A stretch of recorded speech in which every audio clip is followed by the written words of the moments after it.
I live alone in a quiet suburban neighborhood. I had a wife, but we've divorced, and I've been retired for the past 3 years, living and enjoying my life of solitude.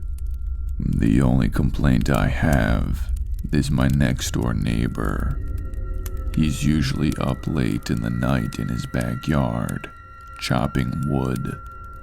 And I'm talking like 3 or 4 in the morning, out there chopping away for hours.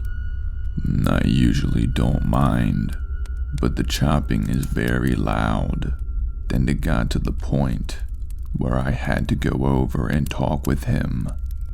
He was very rude and extremely offended that I even brought the subject up. In a not-so-nice way, he told me to get off his property and never step foot on it again. This leads us to the night when things really went to hell. It was late, like 3 in the morning, when there was a knock at my door. I went downstairs, looked out the window, but saw no one there. I figured it was kids playing ding-dong ditch. I was annoyed, but just went back to bed. A few minutes later, there was another knock at my door. I was angry now. I went downstairs, looked out my window, but my front steps were empty, and no one was there. I decided to sit there in my living room couch and wait and see if someone knocks again. I was starting to doze off when again someone knocked at my door. I was fed up this time, and instead of looking out the window, I was going to open my door and yell out into the night at whoever was doing this. My hand was on my front doorknob, about to yank it open, when I felt a sudden inclination not to do so. I can't explain what it was, other than my inner being saying no, do not open it, but rather call the police. So, I followed my gut instinct, then called the police. I know my call to them was not dire, and there was probably other things for them to worry about other than pranksters, but I felt like calling them was the right move. When they got there, they had some very unsettling information to tell me. 2 officers came out, and when they opened my door, one of them was brushing fingerprints off of an axe. The officer said when they got to my house, the axe was hanging above my front door, attached by a string. When my front door would open, the string would be cut, and the axe would swing like a pendulum. This disturbed me to my soul, and that's when I realized my intuition saved my life by not opening my front door and being hacked by an axe. The police continued to run the prints and search for evidence, but ultimately they found nothing. Now, I cannot prove it legally, but I know in my heart of hearts that it was my next door neighbor who chops wood at 3 in the morning who did this. A month later after this happened, I moved out and far, far away from my neighbor.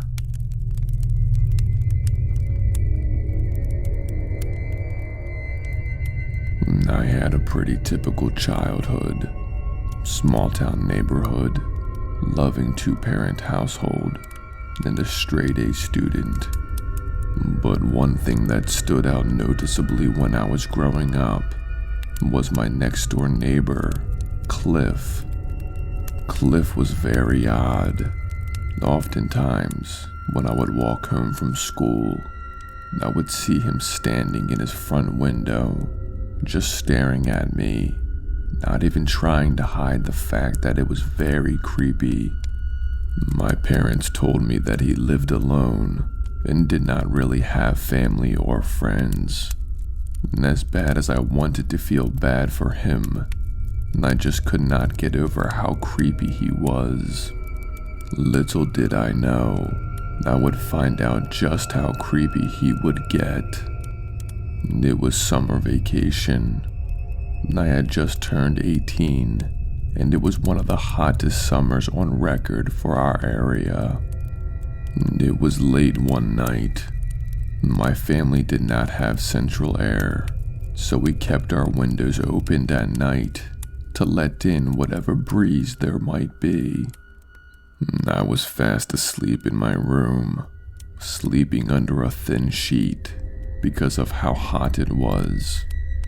I remember around 2 a.m. I woke up to a strange tickling feeling coming from my feet. I sat up in bed, confused and still drowsy. It almost felt like a puppy was licking my toes.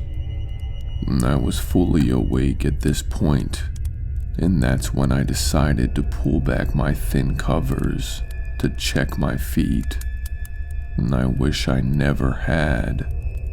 When I pulled back my sheets, there, at the base of my bed, was Cliff, licking my toes. I shrieked back in horror and let out a blood-curdling scream that I was sure woke up the entire neighborhood. Cliff did not even flinch. He just smiled this disturbing grin at me, drool hanging from his chin. He then got up from the base of my bed and sprinted out of my room. I heard him go downstairs and jump out one of our open windows. My parents came sprinting into my room. I was in hysterics. I told them what Cliff had done. My mom had to plead with my father not to get his shotgun and go over to Cliff's house and finish him off. Instead, we ended up calling the police. I told the officer what happened, and they went over to Cliff's house to investigate. Cliff admitted to the whole thing. In his statement, he said he loved the taste of young girls' toes and was not sorry for what he did. The police were able to arrest him for breaking and entering. He was sentenced to 3 years in prison, and I believe that he actually died there. Good riddance, Cliff.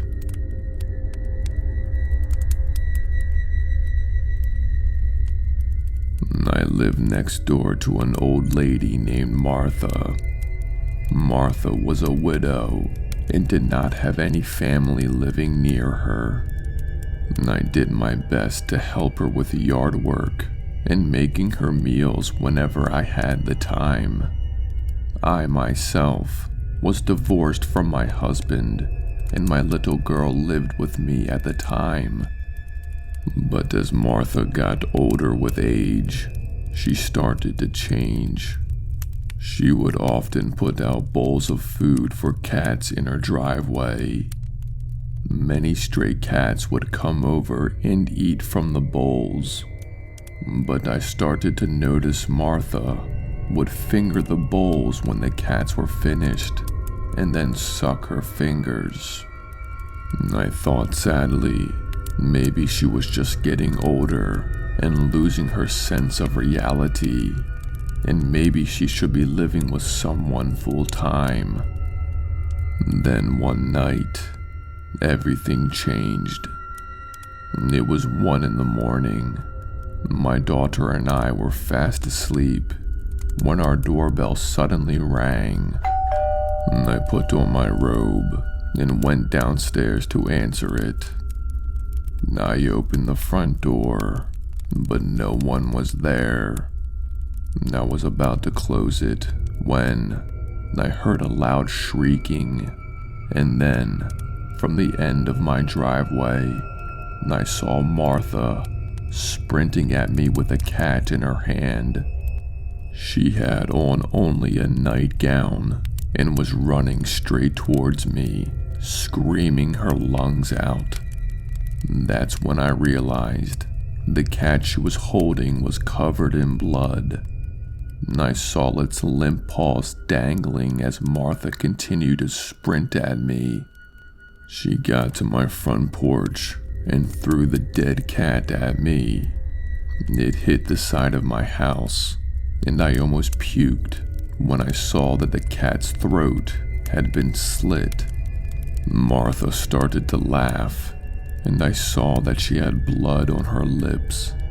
She began running around in circles in my front yard, laughing and seemingly speaking in a language that I did not recognize. Terrified, I shut my front door and locked it. I went to my coat closet and pulled out my handgun. I prayed that I did not need to use it. That's when Martha started banging on my front door. She continued to laugh hysterically. I pulled out my cell phone and called 911. My daughter appeared at the top of the steps, a horrified look on her face, asking me what was going on. I told her to stay up there and not to come downstairs. 5 minutes later, a squad car pulled up, and 2 officers forcibly detained Martha to the ground. In all my life, I have never witnessed such a thing. I was later told by some other neighbors that Martha was sent to an assisted living facility. Her brain had apparently deteriorated to the point that she could not be left alone and needed the constant surveillance of doctors 24/7. As sad as Martha's situation is, I am just so thankful that she is no longer my next door neighbor.